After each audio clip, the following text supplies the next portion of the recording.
Bonjour, je suis Charlotte et vous souhaite la bienvenue dans La Tête de l'Emploi, le podcast d'Hippolyte RH qui décrypte les enjeux majeurs du monde de demain. Fleuron de la culture française, le football est aujourd'hui de loin le sport le plus populaire avec 4,6 millions de pratiquants. Et pourtant, introduit par les Anglais dans l'Hexagone, ce sport n'a pas toujours fait l'unanimité. Après des débuts timides, le ballon rond a aujourd'hui conquis le cœur des Français. Mais le football est avant tout un sport d'équipe. Une équipe guidée par un projet commun, celui de battre l'adversaire. Pour atteindre ses objectifs, l'équipe doit, avec l'aide de son entraîneur, définir une stratégie, communiquer, partager ses compétences, penser collectif. Confiance, implication, communication, motivation et cohésion sont les clés de la réussite. Autant de valeurs qui font écho au monde de l'entreprise. Peu importe que vous ayez au sein de votre équipe les meilleurs talents, si ces talents ne pensent pas collectif, qu'ils ne communiquent pas, qu'ils jouent de manière individuelle, il sera difficile, voire impossible, d'atteindre les objectifs fixés. Pour échanger sur ce sujet, je suis heureuse d'accueillir aujourd'hui Pierre Ferracci. Bonjour Pierre. Bonjour. Alors Pierre, vous êtes le président du groupe Alpha, cabinet d'audit, d'expertise et de conseil que vous avez fondé en 1983, donc bientôt 40 ans. Vous êtes aussi président du club de football Paris FC depuis 2012. Beaucoup de choses à fêter, Pierre, cette année. Je crois que vous allez avoir 70 ans. Oui. Dans quelques semaines. Et puis aussi les 10 ans de la présidence à la tête du Paris FC. Avec peut-être une montée en Ligue 1. C'est encore jouable, même si c'est difficile. Bon, alors on espère, on croise les doigts. Pierre, la première question que je me pose, c'est comment on passe du statut de patron d'un grand groupe à celui de la présidence d'un club de football ? Le plus difficile, c'est d'articuler les deux, de faire les deux en même temps, parce que ça fait des agendas un peu chargés.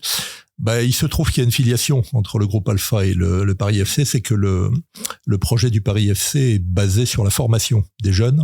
Alors vous me direz comme tous les clubs, mais un peu plus que la moyenne des autres clubs. D'abord parce que je pense que la formation des jeunes talents, c'est le moteur sportif, mais aussi économique du football de demain.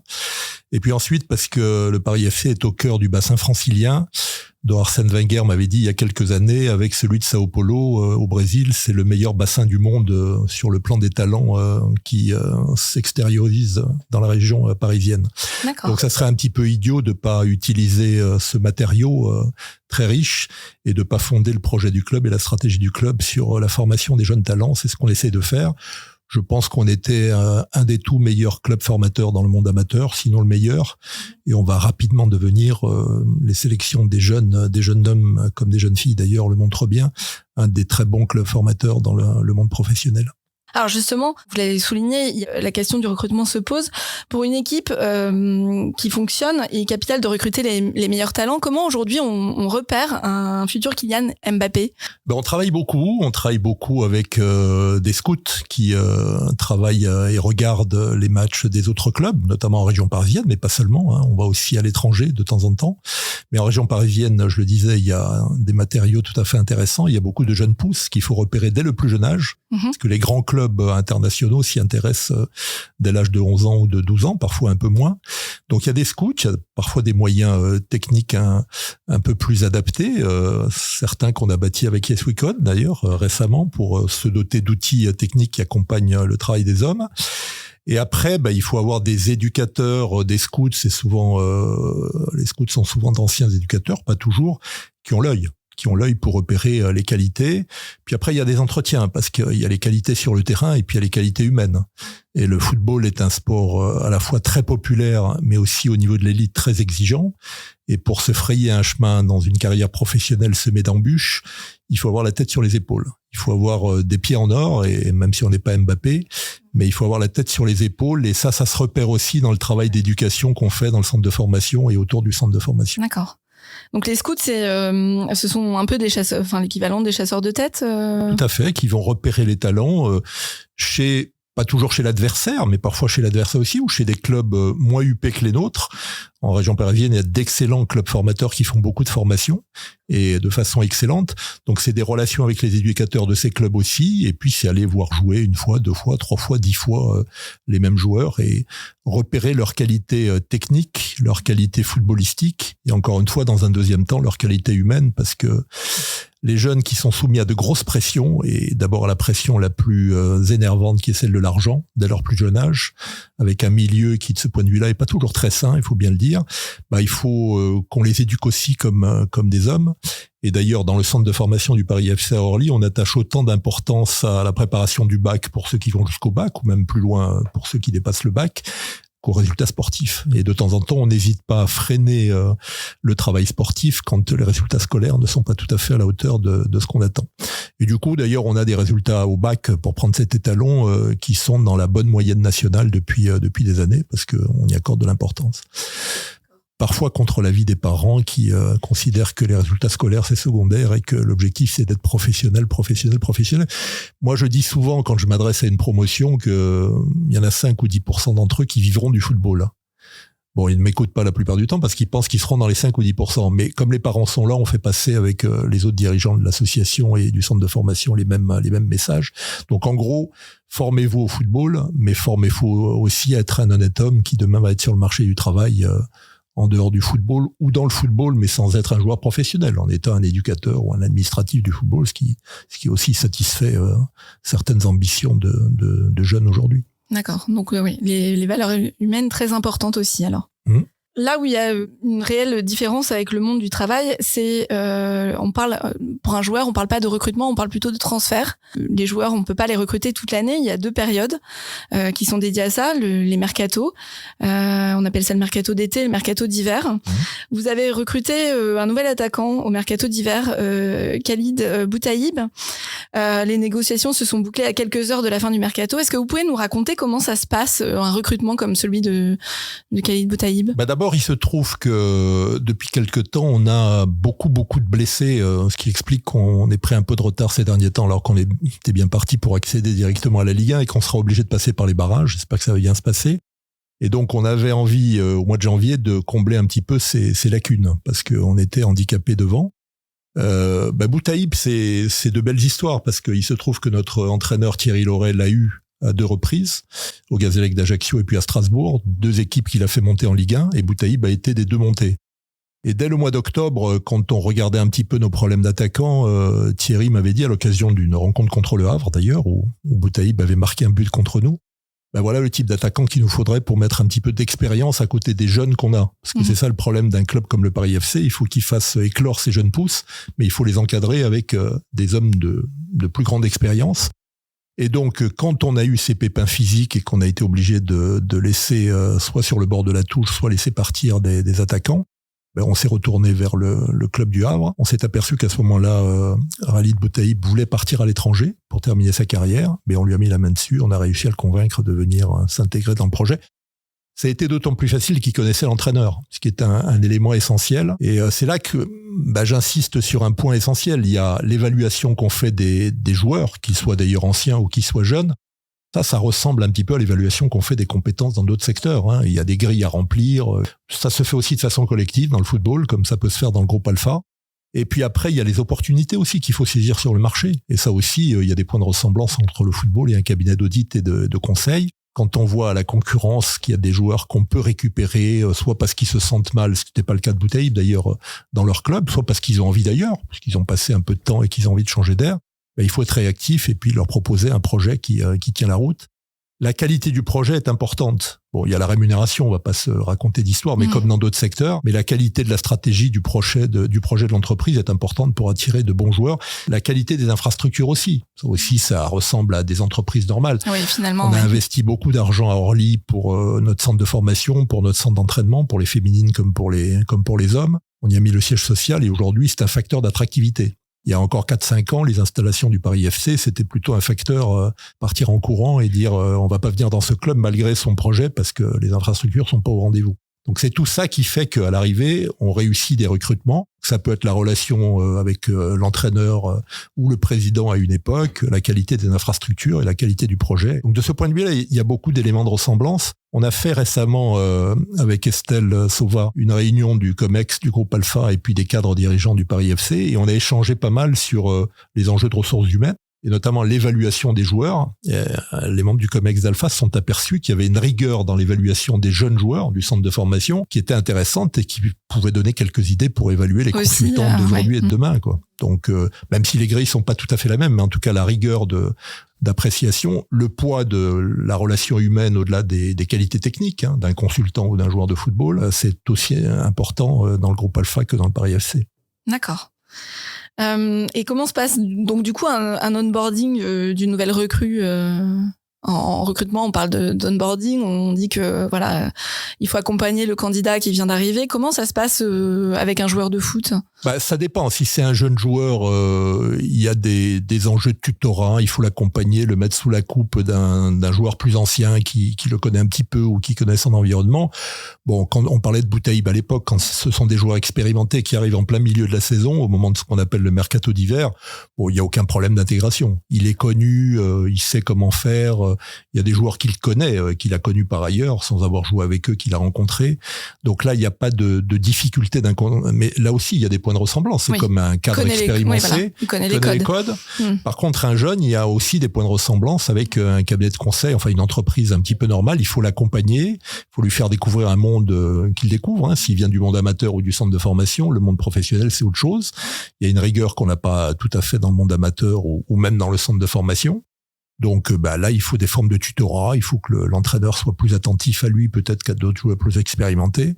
Donc oui, il y a beaucoup d'éléments de ressemblance. Moi, je dis toujours, un club de foot professionnel, c'est une entreprise pas tout à fait comme les autres, parce que les aléas des résultats sportifs sont parfois un petit peu déstabilisants, même quand on met des moyens budgétaires et des infrastructures au niveau. Mais autrement, il y a beaucoup de points de ressemblance sur le management d'une entreprise, sur la gestion des relations humaines, sur de temps en temps des débats sur la politique salariale ou autre, les primes par exemple, c'est important. Alors justement, on allait en parler. Ouais. Comment ça se passe les négociations? Est-ce qu'il y a des plafonds pour les salaires des joueurs? Est-ce qu'ils peuvent demander une augmentation, une revalorisation? Vous parliez de primes aussi? Alors, il y a une hiérarchie qui est propre à chaque club. La mienne, là, je m'inspire aussi de ce que j'ai fait dans le groupe Alpha. J'évite qu'elle soit trop large. Que c'est un sport collectif, vous l'avez rappelé tout à l'heure, donc il ne faut pas qu'il y ait trop d'écarts salariaux. Après, quelqu'un qui a connu la Ligue 1 sera forcément mieux payé que quelqu'un qui sort du centre de formation et qui a un salaire qui était encore un salaire de stagiaire il y a quelques mois et qui va commencer au bas de l'échelle. Finalement, comme en entreprise. Et puis après, les primes, ça se discute avec des représentants des salariés. Il y a un syndicat très puissant dans le football professionnel qui est l'UNFP, qui regroupe, je crois, 95% des footballeurs. Donc, dans chaque club, il y a des représentants et qui viennent discuter plutôt des primes que de la politique salariale, qui est forcément très individualisée. Mais de temps en temps, ça vient sur la politique salariale quand il y a un joueur qui est considéré comme étant pas assez payé, notamment les jeunes. Donc là aussi, il y a des points de ressemblance. Alors peut-être que ce qui diffère du monde de l'entreprise, c'est que le poids des primes est beaucoup plus important. En tout cas, dans le Paris FC, le poids du variable est donc lié aux performances sportives, mais donc aussi aux performances économiques, est plus important que dans les entreprises. Et du coup, le débat porte souvent sur les primes, mais on a un accord d'intéressement qui est lié aux performances sportives et économiques, un petit peu les deux. Puis bien entendu, si vous franchissez la dernière étape, qui est l'accession à la Ligue 1, il y a une grosse prime. Mais qu'on essaye là aussi de rendre attractif pour l'ensemble du collectif. Oui. Il y en a qui jouent beaucoup, il y en a qui jouent peu. Donc on met aussi un plancher qui permet à chacun de participer à l'aventure, même s'il a moins joué que ses collègues tout au long de l'année. C'est ça aussi la différence peut-être avec une entreprise normale, c'est qu'il y a 11 joueurs sur le terrain. Alors, il y en a peut-être une vingtaine qui tournent pendant l'année, mais comme l'effectif est un peu plus large, il y en a qu'il faut gérer sans qu'ils jouent beaucoup. Et ça, c'est un travail pour l'entraîneur, pour les dirigeants aussi, parce que c'est très frustrant, quoi. Faire son métier, mais ne le faire qu'à moitié, même si on s'entraîne avec les autres et si on joue pas les matchs qui sont l'élément le plus important, c'est un peu frustrant. Il faut gérer les déceptions et parfois il faut les gérer un peu dans la durée sur plusieurs mois. D'accord. Vous parliez de management tout à l'heure, de manager. Selon vous, quelles sont les qualités essentielles à un bon chef d'équipe, que ce soit en entreprise ou que ce soit un bon entraîneur ? Je pense qu'un bon entraîneur, c'est d'abord un bon manager. C'est-à-dire qu'au-delà des considérations tactiques, techniques, il faut qu'ils connaissent le football. Souvent, ils ont joué. Thierry Loret est quelqu'un qui a joué à un haut niveau en tant que footballeur. Mais c'est d'abord un travail de management et de communication. Et ça, d'ailleurs, certains, je pense, l'oublient souvent. Alors après, chacun a son style de management et de communication. Je crois que c'est un milieu où il y a beaucoup de jeunes, donc où il faut être assez rigoureux.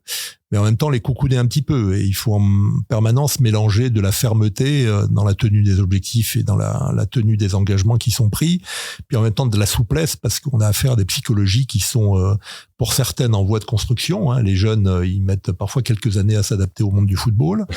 Il y a des anciens qui vieillissent aussi difficilement, quand on joue un peu moins, donc ce sont des qualités d'entraînement au sens noble du terme. Il faut fédérer, il faut entraîner, et notamment quand ça va mal. À la limite, un bon manager, on le voit dans les périodes difficiles. Quand tout va bien, à la limite, on a presque l'impression que l'équipe s'autogère, même si c'est pas le cas. Quand ça va pas bien, c'est là qu'on voit la différence entre les bons et les mauvais managers, ou les moins bons. Allez, on va pas être trop négatif. Voilà.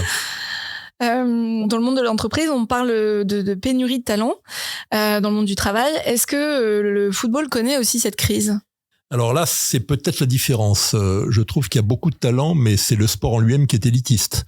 Puisque quand vous avez un championnat à 20 clubs en Ligue 1 ou en Ligue 2, vous pouvez pas l'élargir et passer de 20 à 30 ou à 40.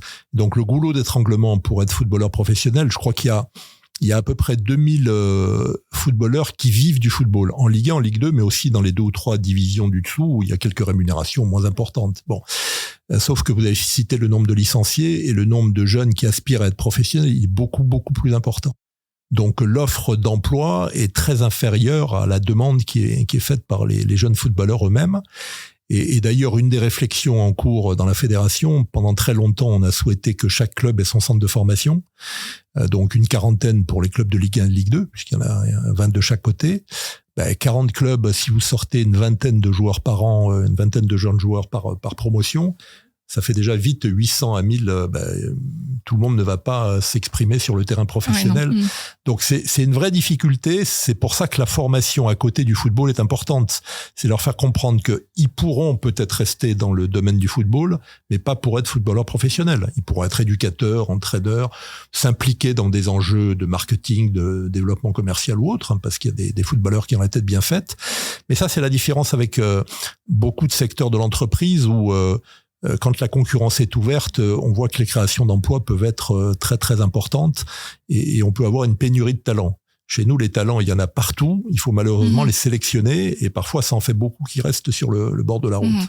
D'accord.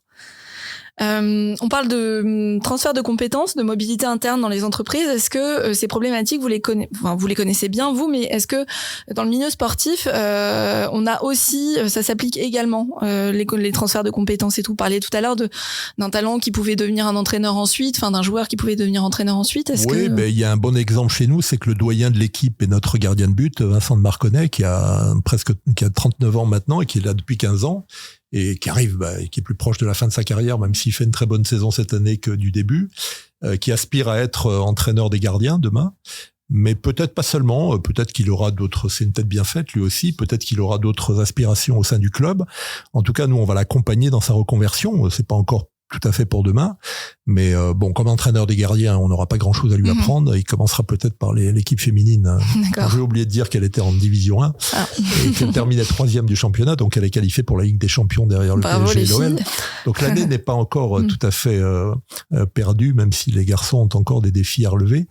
Mais donc voilà, il peut commencer sa carrière d'entraîneur des gardiens, mais si on a la possibilité pour des footballeurs de les engager sur des voies commerciales ou autres, on le fera volontiers. Un club professionnel qui se développe, il a besoin de créer des fonctions nouvelles, et à partir de là, la connaissance du football est non seulement pas un frein au développement de ses compétences sur des terrains en dehors du sportif, mais au contraire, ça peut être un apport non négligeable pour aller négocier avec des partenaires en sponsor, pour faire vivre le club en termes de communication, c'est très important. Chez les filles, Gaëtane Tinet, qui est notre internationale, qui est très capée en équipe de France, elle travaille également à la fédération. Elle a un travail administratif dès aujourd'hui qui est vraiment compatible avec son statut de joueuse professionnelle. Donc oui, les problèmes de reconversion interne ou externe existent dans le football et on y est attentif quand on vient du groupe Alpha et qu'une partie de l'activité du groupe Alpha est liée à ça, avec l'ex-Sodi qui est devenu Sémaphore, où la question des reconversions se pose en permanence. D'accord. Donc il y a de la formation aussi, il y a de l'accompagnement. Ils sont accompagnés et formés pour leur reconversion. Oui, il y a notamment des formations universitaires, je pense notamment à celle de Limoges, qui forment les anciens footballeurs à des fonctions de directeur sportif, où il faut maîtriser un minimum de choses sur le plan budgétaire, sur le plan financier. Donc c'est une excellente formation par laquelle passent de nombreux joueurs qui veulent avoir une carrière au-delà de leur statut de joueur, soit comme entraîneur, soit comme manager, soit comme directeur sportif. Et ce sont des formations qui sont appelées à se développer. Parce que, encore une fois, le goulot d'étranglement dans le milieu sportif est tel que il faut leur proposer parfois de sortir du milieu sportif. Et il y en a qui réussissent parfaitement bien dans ce domaine-là. Aujourd'hui, les entreprises font appel aux outils numériques. Vous y avez fait référence tout à l'heure. Le Paris FC aussi, je crois, fait appel aux outils numériques. Ça vous permet de gagner en performance, d'opérer, j'imagine, peut-être aussi des meilleurs transferts de joueurs. Et la question des data est aussi importante dans le foot, et même plus parce que le marché là est très internationalisé, y compris pour les jeunes. Et donc, nous, notre obsession, c'est de bien recruter, mais de temps en temps aussi de bien céder, parce que ça fait partie aussi des ressources qu'on acquiert. Quand il y a un jeune qui peut pas trouver son chemin dans l'équipe du Paris FC, il peut le trouver ailleurs.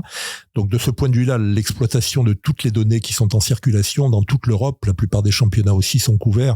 Quand je dis sont couverts jusqu'à la 3e, 4e division, donc ça descend très bas, ça nécessite des outils sur le plan technologique puissants, et on n'est pas encore les mieux armés là-dessus, mais je pense que pour un club de Ligue 2, on est pas mal avancé. Oui, ça facilite le recrutement et ça facilite les échanges aussi avec des clubs avec lesquels par ailleurs on peut nouer ensuite des partenariats. Donc on va y accorder de plus en plus d'importance, et si on franchit le cap de la Ligue 1, si c'est pas cette année, ça sera les années suivantes, il faudra investir beaucoup plus massivement encore, parce que là la question de la qualité de la gestion des ressources sportives est décisive. Il faut pas se tromper dans le recrutement parce que ça coûte un peu plus cher, et il faut pas se tromper quand on laisse partir des joueurs, parce que c'est des ressources aussi qui peuvent manquer si on traite mal le sujet. Donc, un peu comme partout, les datas sont essentielles à la vie économique du football de demain. Ok, alors Pierre, on terminera là-dessus, mais que dit un président à son entraîneur et à son équipe pour motiver ses troupes quand les ambitions sont passées de la Ligue 2 à la Ligue 1 ? Je vais aller parler demain aux joueurs et au staff, parce qu'on est dans une phase un peu compliquée puisqu'on va attaquer les barrages et c'est des matchs de coupe, quoi. Ça va se jouer à pile ou face. D'abord, il faut non pas leur remonter le moral parce qu'il n'est pas en berne, mais quand on passe de l'idée qu'on va monter automatiquement à l'idée qu'on va faire les barrages, il faut redynamiser un petit peu le collectif, être attentif aux problèmes de santé physique que j'évoquais tout à l'heure, parce qu'il faut savoir laisser reposer certains joueurs, et puis les galvaniser en leur parlant du projet du club, en leur parlant d'attente de l'ensemble du club, notamment des gamins d'ailleurs qui attendent depuis longtemps qu'on monte en Ligue 1. Donc là, il y a des propos qui sont un peu les mêmes que quand il faut dynamiser les associés du groupe Alpha ou les salariés d'Alpha. Il faut éclairer la stratégie, évoquer tranquillement les difficultés quand il y en a, parce qu'il y en a toujours, et puis travailler ensemble sur les façons de les surmonter. Mais en gros, fédérer, ce que je disais tout à l'heure pour un entraîneur, c'est valable pour un président. Dans les moments, quand je dis difficile, tout le monde aimerait avoir joué les playoffs, parce qu'il y en a que 5 il y en a que 3 qui vont le faire. Mais les moments un peu compliqués sur le plan sportif, il faut qu'on retrouve l'énergie collective. Non pas qu'on a perdu, mais qui s'évapore un peu avec la pression physique, la pression mentale que rencontrent les joueurs au moment le plus décisif. Donc, il faut rassembler les troupes et leur faire comprendre. C'est un mélange de sérénité et d'engagement. Il faut pas leur mettre trop de pression, parce qu'ils se la mettent déjà eux-mêmes. Mais il faut en même temps leur faire comprendre que c'est important pour le club qui donne le maximum. Après, quand on donne le maximum sur un terrain sportif, on n'est pas sûr de gagner, parce qu'en face, on fait la même chose. Il y a des équipes de valeur. On va rencontrer des équipes qui sont aussi puissantes que nous sur le terrain footballistique. On sait que ça se joue parfois à pas grand-chose. Donc il faut qu'ils arrivent là avec l'énergie la plus importante, mais en même temps une forme de sérénité qui fait aussi les bons résultats sportifs. De ce point de vue-là, disons que il y a peut-être une différence avec le milieu du conseil et de l'audit. Disons que la question mentale dans le sport est plus importante que dans le milieu de consultant, le milieu de l'entreprise. On dit souvent que, quelles que soient les qualités techniques ou physiques, ça se joue beaucoup au mental. Donc il faut essayer de trouver les ressorts qui permettent à chacun d'embrasser le projet collectif et surtout de penser à son voisin et pas de penser tout seul, parce que la solitude et l'égoïsme ne font jamais de bons résultats dans un sport collectif. Ok, merci Pierre, on croise les doigts pour la Ligue 1 alors. Voilà, c'est la fin de cet épisode de La Tête de l'Emploi qui, je l'espère, vous aura plu. Je remercie encore Pierre Ferracci d'avoir accepté notre invitation. Tous nos podcasts sont à retrouver sur les plateformes d'écoute et sur Hippolyte RH. On se retrouve très vite pour un nouvel épisode. À bientôt!